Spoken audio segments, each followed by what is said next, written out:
Shri yes. Krishna. મને એક્ઝિમાનો problem હતો ઘણા વખતથી, અને હું ત્યાં અમેરિકામાં રહેતી હતી, અને ત્યાં મને 3 વર્ષ સુધી આ પ્રોબ્લેમ ચાલ્યો. પહેલાં શરૂઆત થઈ અને પછી ધીરે ધીરે વધારે થયું, અને હું ત્યાં આગળ ડર્મેટોલોજીસ્ટને સ્પેશિયાલિસ્ટને જ મારી ટ્રીટમેન્ટ ચાલતી હતી. એટલે એ લોકોએ પછી એક દવા બદલતા રહ્યા, પછી ઓઇન્ટમેન્ટ આપ્યો, સ્ટીરોઇડ આપી, સ્ટીરોઇડની મારે લેવાની દવા આપી, પણ તો પણ મને ફેર ના પડ્યો, અને એ બધું જ ગયું. એટલે પછી એ લોકોએ મને ઇન્જેક્શન સ્ટાર્ટ કર્યા, પણ એનાથી પણ મને ના ફેર પડ્યો. પછી મને લાઇટ થેરાપી કરી, બધું ઘણું કર્યું. પછી મેં આ ડૉક્ટર કલાલનું વોટ્સઅપ પર એડવર્ટાઇઝ જોયું, અને મેં મેસેજ કર્યો, તો મને અડધી રાત્રે જ એમનો મેસેજ આવી ગયો કે શું પ્રોબ્લેમ છે તમને. મેં ફીઝની ને એની વાત કરી, પણ એમને એની વાત તો ધ્યાનમાં લીધી જ નહીં, ફીઝને એવું કશું જ. સીધું જ પૂછ્યું કે તમને થાય છે શું, હું કેવી રીતના હેલ્પ કરી શકું ને એ બધું. અને પછી મેં નક્કી કર્યું કે ચલો ત્યાં જાઉં છું, અને અહીંયા હું 1 મહિના સુધી મેં ટ્રીટમેન્ટ લીધી હતી. મને ઘણું સારું થઈ ગયું, અને હું ફરી પાછી આ વર્ષે ફરી આવી છું એમની સલાહ લેવા કે મારે શું જરૂર છે અને એ બધું.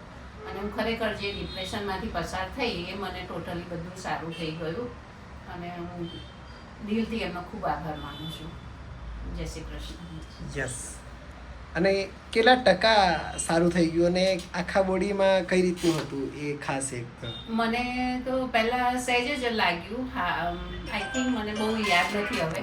Yes. મને એવું લાગતું હતું કે મને ખાલી સહેજ પેટ ઉપર નાની ફોલ્લી જેવું લાગ્યું, અને પછી તો મને વધારે થઈ ગયું. મારા હાથમાં થઈ ગયું, પગમાં થઈ ગયું, અને મારી બેકમાં પણ શરૂ થઈ ગયું, અને ધીરે ધીરે વધતું જ ગયું.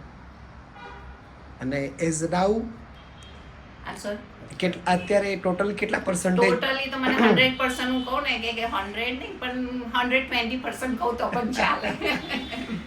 એમના હસબન્ડને પણ મળ્યા. અશોકભાઈ, તમારું ઓબ્ઝર્વેશન એમના માટેનું કેવું? ઊંઘ માટે આપણે કેટલા બધા પ્રયત્ન કરતા હતા, તમને ખ્યાલ છે? ઇવન ઓલ ઓવર ઘણી બધી તકલીફોમાં, કેમ કે જ્યારે તકલીફ હોય ને ત્યારે બીજું કશું જ ધ્યાનમાં ના આવે, અને સતત એ તકલીફ જ આપણને મગજમાં રાખે. તો તમારો ઘણું સારું છે, અને સ્કિન પણ ઘણી સરસ થઈ ગઈ છે પહેલા કરતા. Yes. આખા શરીરે લાગતું હતું. યસ. અને ઓલ ઓવર શું કહી શકાય એમનું લાઈફનું યુટર્ન? ઘણી પોઝિટિવ પણ થઈ ગઈ છે. યસ.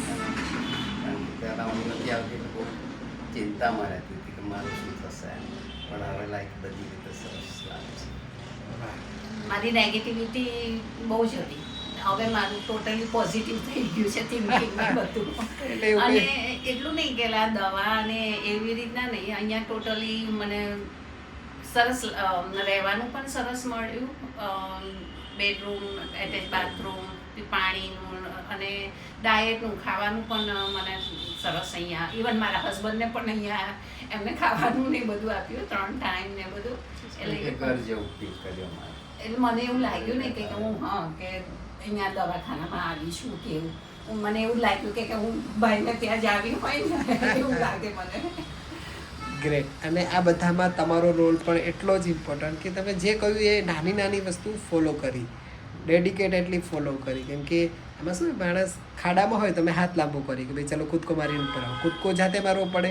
ખાડામાંથી બહાર આવી ગયા પછી અમે કે ભાઈ આ ટોર્ચ બતાવો, આ રસ્તો સાચો છે, આ રસ્તા પર જવાનું, પણ ચાલવું તો જાતે જ પડે. એટલે એ સમયે પેશન્ટનો રોલ પણ એટલો જ હોય, ને તમે ખરેખર બધું જ સરસ રીતે ફોલો કર્યું, એનું જ આપણને આ પરિણામ મળ્યું છે. અને આવા રોગમાં આમ જે કહે કે દવા વગર પર એકદમ સિમ્ટમ્સ ફ્રી રહેવું આમ બહુ બિગ ટાસ્ક થઈ જતો હોય છે, પણ એ તમારો સમર્પણ એ વસ્તુની પ્રતિ સ્ટ્રોંગ હતું, એના કારણે તમે બહાર આવી શક્યા. પણ તમારો ઘણો સપોર્ટ હતો. જે મારી નેગેટિવિટી, તમે નહીં કે મને પેલું લખવાનું પણ આપ્યું કે હું સ્વસ્થ છું ને મને હું સંપૂર્ણ રીતે સારી થઈ ગઈ છું ને એ બધું, પણ પહેલાં મને બહુ જ આમ પેલું નેગેટિવિટી મગજમાં હતી ને, એને પણ એ લખ્યા કર્યું ને બધું, અને તમારું પાછું ફીડબેક હતી કે Yes. ના કેમ થાય, થશે જ એમ. Great. જે 100% સપોર્ટ હતો ને એ ખરેખર. અને ભગવાનનું અહીંયા જે તમે કરાવો છો, પેલું યજ્ઞમાં મને કરાવ્યું, ઇન્વોલ્વ કરી, આપણે ગૌદાનમાં ઇન્વોલ્વ કરીને એ બધું એ ખરેખર આમ મને બહુ સારું લાગ્યું. ગ્રેટ. ચલો, અને સરસ જ રહેશો, એકદમ સ્વસ્થ રહેશો આગળ ભવિષ્યમાં પણ. ખૂબ ચાલો, ખૂબ આભાર તમારો ડૉક્ટર કલા. ઈશ્વરનો આભાર. Thank you.